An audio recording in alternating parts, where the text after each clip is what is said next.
past couple of weeks, you've probably heard that Bruno Mars and Anderson .Paak are back with their brand new single, Leave the Door Open. By this point, everyone has no doubt been blasting this song in anticipation of the summer vibes that will greet us as we hopefully exit out of the COVID-19 pandemic. One thing people have commented on when listening to this song is its undeniable 1970s vibes. People have been saying things like, oh, that's so 70s, that's so old school, that's so retro. But what exactly is it about this song that makes it so distinctly 1970s? To answer that, we're going to dive into the kaleidoscopic world of Philly soul.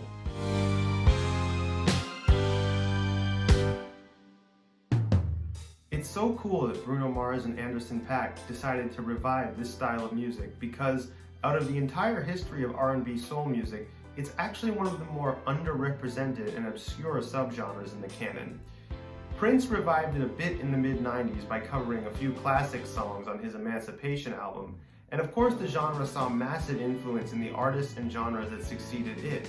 But as a style in and of itself, it to this day remains rather obscure, and I think that's a shame because it offers so much musically, and Bruno Mars and Anderson .Paak clearly agreed with that sentiment. First, let's talk about the origins of Philly soul. As the 1960s drew to a close, what was once a uniform genre spearheaded by labels like Atlantic and Motown began to splinter due to new cultural as well as musical influences. The latter part of the 1960s was certainly a more transformative time than the early years. The Civil Rights Act of 1965 had passed, Woodstock, Monterey Pop, and sadly Altamont had all taken place. And needless to say, these huge cultural events were soundtracked by artists interested in expanding the boundaries of music. Artists like Jimi Hendrix, The Doors, Miles Davis, Sly Stone, and Jefferson Airplane, to name a few. In short, it simply became untenable for the aforementioned record companies to pump out company line R&B as the decade wore on. That's not to say that the early style of R&B was bad or not incredibly impactful, as there are still classics from that style of music that we all listen to and play today. By the end of the 1960s, R&B artists and labels knew a new direction had to be taken or else they would lose cultural and musical relevancy with the changing times. It was in this post-1960s world that Philly soul flourished. While some R&B artists of the 60s decided to go in the harder edge direction of funk, others decided that glossing up their sound and focusing on more mature themes of love and devotion was the artistic path forward. This sound became known as Philly soul. Philly soul, sonically, is characterized by highly orchestrated arrangements featuring the whole orchestral template from strings to brass to woodwinds. This was in contrast with the highly efficient scaled-down horn sections of Motown R&B from the decade earlier. In addition to highly symphonic arrangements, Philly soul also incorporated psychedelic innovations from the 1960s into their sound. This included production techniques like reverse echo, as well as incorporation of instruments like the sitar, slow tempos, jazz-based harmonic changes, and heavy amounts of reverb were things that further separated Philly soul from other styles of R&B and gave it its own truly unique, distinct sound. Some of the biggest hit records of the time were by artists such as the Delphonics, the Dramatics, the Stylistics, Blue Magic, Harold Melvin and the Blue Notes, and many others. As amazing as all these musical and sonic innovations were, they wouldn't have had nearly the impact they did if it weren't for the brilliant songwriting of two men, Kenny Gamble and Leon Huff, popularly known as Gamble and Huff. While they weren't the only writers in the Philly soul scene, they did co-found the Philadelphia International record label, which gave the genre its name, and did write a bulk of the classic songs we all know and love today, such as If You Don't Know Me By Now, Love Train, Backstabbers, and For the Love of Money, just to name a few. Throughout the early and mid-1970s, Philly soul dominated the R&B charts and the pop charts quite a bit as well. It competed for the title of top R&B genre with funk throughout the early and mid-70s. However, by the end of the 70s, with the appearance of disco, Philly soul faded out of mainstream popularity, though arranging techniques pioneered in the Philly soul genre were successfully incorporated into disco music. Now, that's a brief history of the genre of Philly soul, and I think by showing you some of these songs, I've demonstrated where Bruno Mars and Anderson .Paak got their musical inspiration for Leave the Door Open. But this channel is all about explaining music in all its facets. So for the next part of this video, I'd like to dive into some of the theoretical and arrangement choices made in Philly soul music, so you can see what Bruno and Anderson did on Leave the Door Open and incorporate it into some of your own songs if you like this style and like this sound. Let's dive into it. So as I said, we're going to do a deep dive into Philly soul, and the track I've chosen for this deep dive is a song called Sideshow by the group Blue Magic. This, in my estimation, is the song that Bruno Mars and Anderson .Paak and Silk Sonic used as the sort of basis for Leave the Door Open. I could be wrong, but in my opinion, to my ears, this is the song, the specific song they were listening to. So I want to dive into some of the musical characteristics and the arrangement choices, like I said earlier, to give you guys a sense of how they did it, how it was done, and if you want to do something like this, the elements you will need in your song. So let's dive into it. I have the MIDI in Logic here because it's just an issue. I use MuseScore. Maybe that's embarrassing to admit, but I use MuseScore and just could not get that multi-output working. So irregardless, we're going to be listening to it on Logic, and I'll be flicking back and forth between the score and Logic to solo things and show you guys different stuff. So enough talking, let's listen. Here we go.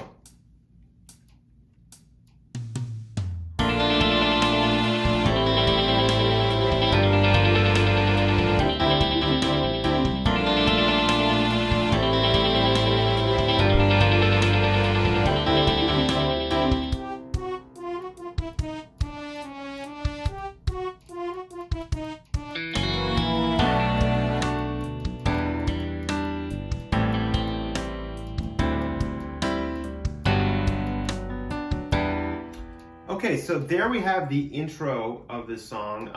I ended up just charting out this much. Some of this stuff was MIDI I found online for certain parts. Other parts I had to add in myself just because it's like I mentioned, it's not the most obscure genre, but it's a little obscure by today's standards. So I wasn't able to find a full score file for this, but I found a few parts.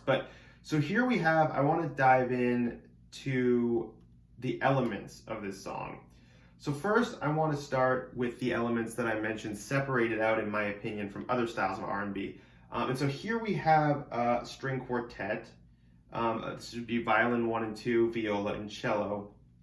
And I just want to dive into a bit of what's going on here. So basically, in styles like Philly soul and early 70s pop in general, the strings are functioning as a padding element.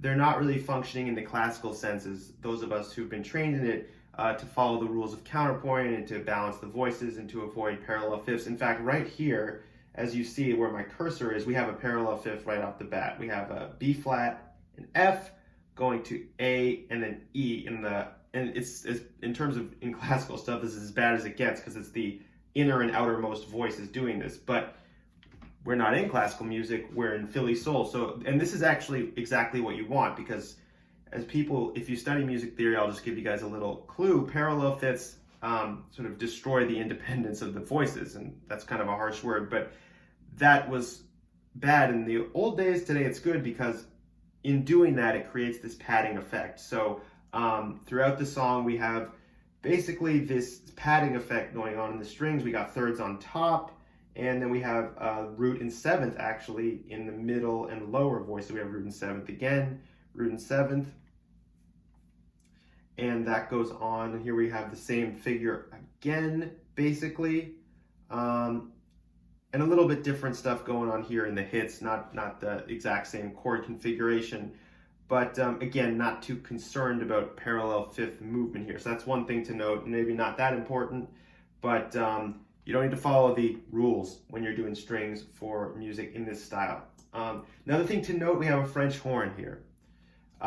Which is, compared to Motown, which I mentioned in the video came earlier, is a bit odd, but that's what made Philly soul so unique, is that it took those classical elements and put it in R&B and mixed it with jazz harmony, and I put the chord changes on top here just to give a clearer vision of how the song moves harmonically. But anyways, back to the French horn. Just the presence of a French horn itself is very Philly soul, very, very unique. And basically, again, I wanted to use this song also not just because I think Bruno and Anderson used this as an inspiration, but here we have a quote from Julius Fučík, who's a Czech composer, classical composer who did a lot of military marches.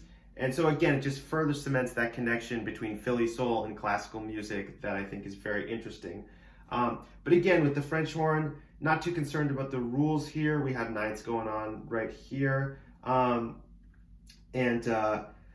Yeah, not too concerned. As far as range goes, it's actually in a pretty similar range to the violins and cellos, which is interesting. And there could be issues with clashing normally. And in fact, it does get a little, in my opinion, lost on some of these lower notes when you have this going on in the strings. But again, we're not too concerned with that. It's all about creating that padding effect, which this song does very well.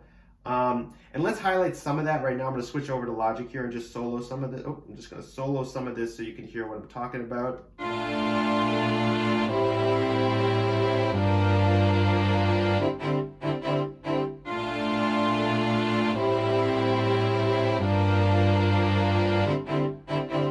Again, so this MIDI is, of course, top notch. But again, we have that padding effect, which is something very, again, very much ties the style together.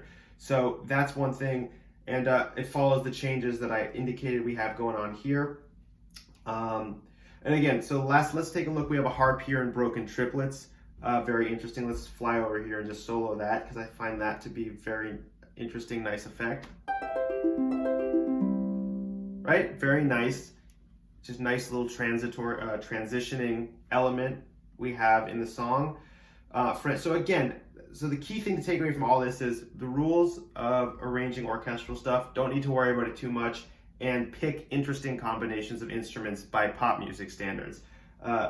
You know, in classical music, a French horn wouldn't be that weird, but strings, a French horn, and a harp in a pop song, very interesting. So that's the thing. A few things, minor things to note. Musicians will know what I'm talking about. The drum groove here, we're going to want to do side stick. Drummers will know what I'm talking about. Side stick is king in this genre, especially because a lot of the songs are slower, talking about romantic love, as I mentioned. So we're going to want to do a side stick here. And I think in Leave the Door Open, there's side stick playing from Anderson. So side stick is king. We want to work on that. Again, this piano part, I did not arrange out. I got this off MIDI, so that's why we have this broken thing with many voices. But again, I'll touch on the harmony as I've written it above here, above the piano part. Again, with that influence from jazz that I mentioned, we have a chord progression that's in the B-flat Lydian mode. So very interesting, very different than something you would find in a standard pop song of then or now. Again, you see this key signature and you go, okay, it must be F major, it must be D minor. But if we take the context of how the chords move, we have B flat major 7, A minor 7, G minor 9, then we have this C, and then we flip the page and we're back to the same kind of progression. And so yeah, the piano is just, this is MIDI, so this is, I'm sure, close to what the piano player on the record was playing, just broken chord, standard good pop piano playing going on here. And sorry, just pop piano playing. There's nothing wrong with it, it's just that term makes me laugh a bit.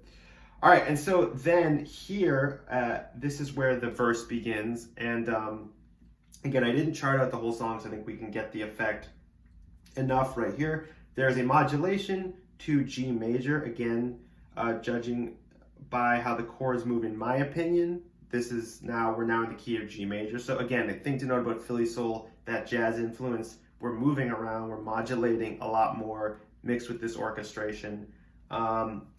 So that's basically it. We're gonna have a chord progression like this. Oh, and again, let's talk about the bass line real quick. Nothing too crazy, it's pretty standard R&B bass stuff. And let's fly over to Logic so I can emphasize that point.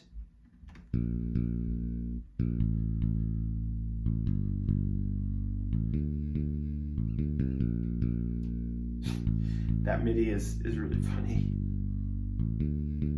Right, again, basically playing roots here, following the chord progression. Not all roots though, in every moment, which is interesting, but pretty standard bass playing, nothing too crazy going on there. This guitar is funny. This was also a MIDI grab from the internet because it looks a little ridiculous. I'm sure some of you are like, what the hell is this? Basically, whoever programmed this in the recording of Sideshow, which again, I recommend everyone go listen to, there's an arpeggiation with delay. This is supposed to be the delay, which is very, very funny. So yeah, that's basically the track, Sideshow by Blue Magic. Go listen to it, broken down. And I think you can kind of see the effect that Bruno Mars and Anderson .Paak were going for. So again, the thing we want to learn from this theory-wise, we want to work on jazz-based changes. We want to definitely have a string quartet as a padding effect and a French horn as a padding effect. Interesting little things like a harp, could be a glockenspiel, could be a triangle, just interesting transition elements between the sections taken from classical music.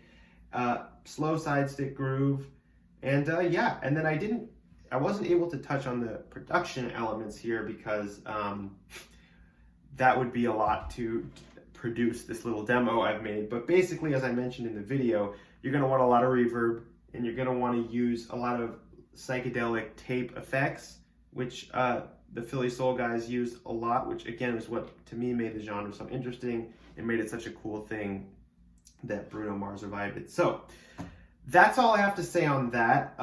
Leave it in the comments below if you have any questions. I'm happy to elaborate further. There's a lot of good artists I mentioned, like go check out the Stylistics, Blue Magic, you know, the Spinners. There's a million of them.